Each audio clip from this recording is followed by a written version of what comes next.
2025년형 스즈키 뉴모델 DRZ4S가 발표됐습니다. 갑자기 웬 듀얼퍼포즈냐 할 수 있지만 이미 스즈키의 듀얼퍼포즈 시리즈는 DRZ400S라는 이름으로 유로4 규제에 머물고 있는 북미 시장 등 우리나라나 유럽 국가를 제외한 지역에서는 계속 판매를 이어가고 있었습니다. 하지만 이제 유로5 플러스 규제에 맞춰 개량하면서 글로벌 모델로서 판매를 확장하겠다는 의지로 보입니다.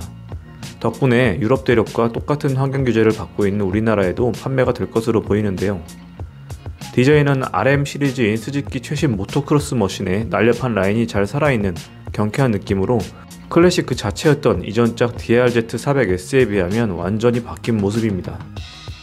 헤드라이트는 소형 LED 타입으로 바뀌었고 테일라이트도 완전히 LED 타입으로 바뀌었습니다. DRZ4S는 듀얼퍼포즈 장르의 원조인 스즈키가 명맥을 이어온 장수 모델인 만큼 온로드, 오프로드 그 어떤 곳이라도 누빌 수 있는 짱짱한 차체 구성이 돋보입니다. 보통의 어드벤처 바이크가 아무리 험로 주파성이 강하다고는 해도 결국은 무겁고 큰 투어러 기반이기 때문에 그 한계가 분명했는데요.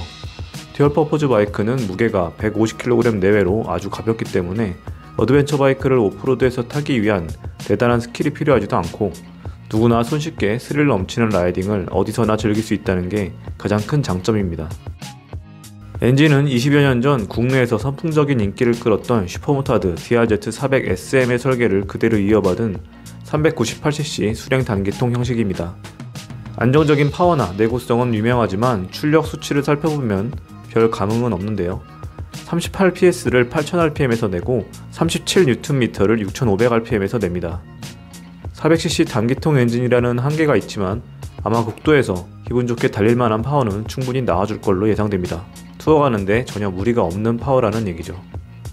무게는 단 151kg으로 보통 경량 듀얼이라고 일컫는 이쪽 장르의 가장 큰 장점이기도 합니다. 휠 사이즈는 앞 21인치, 뒤 18인치로 완전히 오프로드 구성이고요. 프레임은 트윈스파 형태의 스틸 소재로 기존의 싱글 튜브 프레임에서 강성을 높인 타입입니다. DR 시리즈의 가장 주목해야 할 부분 중에 하나인 서스펜션은 정확한 이너 튜브 구경이 나와있지는 않지만 구형 모델만 해도 49mm 사이즈로 모토크로스 기반 차체다운 두툼한 사이즈를 가졌는데요. 스트로크 또한 앞 280mm, 뒤 296mm로 엔듀로에 특화된 프리미엄 어드벤처 바이크들이 250mm를 채 넘지 못하는 것에 비하면 확실히 태생부터 다르다는 것을 알 수 있습니다. 시트 높이는 920mm로 상당히 높은 수치이지만 서스펜션 스트로크를 보면 앉자마자 상당히 주저앉을 것으로 보입니다. 지상고 또한 300mm로 우리가 흔히 보는 어드벤처 투어러에 수치와는 비교가 안되는 본격 오프로드 바이크라 할 수 있죠. 어드벤처 바이크가 오프로드도 갈 수 있는 투어링 바이크라고 치면 DR 같은 듀얼퍼포즈는 온로드도 갈 수 있는 오프로드 바이크라고 보면 됩니다. 전자식 스로틀과 함께 많은 전자장비도 추가됐는데요.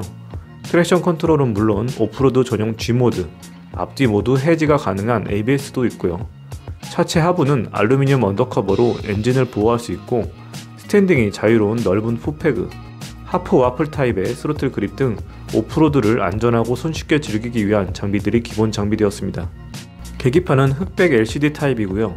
차체 색상은 옐로우와 그레이 두 종류입니다. 경쟁 모델로 꼽히는 것은 혼다 CRF300 시리즈가 있고요. 허스크바나 스파르트 필렌 401도 범주에 들어갈 수 있습니다. 그 외에 경쟁력이 강한 중국산 브랜드의 듀얼퍼포즈 모델도 비교할 수 있겠습니다. 사실 듀얼퍼포즈라는 게 상당히 매니악한 장르이기 때문에 시장에서 파이가 크다고 할 수는 없습니다. 하지만 유행을 타지 않으면서 충성도가 높은 소비자들이 분포해 있어서 신경 쓰지 않을 수는 없는 시장이기도 하죠.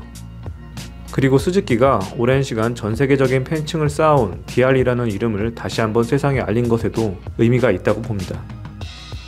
유럽 가격이 아직 발표되지 않아서 국내 가격도 예상되지 않는데요. 구형 모델 기준으로 하면 북미 가격이 약 900에서 1000만원 정도 선이니 신형은 그보다 조금 더 상회하지 않을까 생각해봅니다. 지금까지 어른다운 라이딩을 지향하는 로드스포츠 미디어였습니다.